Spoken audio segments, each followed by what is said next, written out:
So ngayon po mga kapatid at sa mapayapang buhay po sa ating lahat po mga kapatid.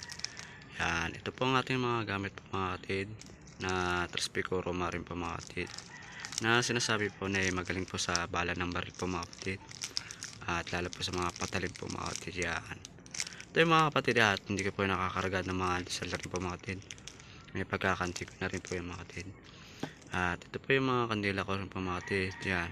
Galing pa yan sa Bulacan pa po yan mga kapatid. Giginto po mga kapatid. Yan, doon po yung mga binili yan, mga kapatid, mga kandila yan. Tapos mga kandila. Ayan. Yung mga sinasabi ko yung ano po mga kapatid. At pinakita ko sa kasama sa trabaho mga ganito yung kandila. Mangkukulam daw ako. Porkit lang may kandila po ako mga kapatid. Hindi po ako mangkukulam po mga kapatid. Yan. Porkit lang gumagamit na kasi ako mga kandila nito.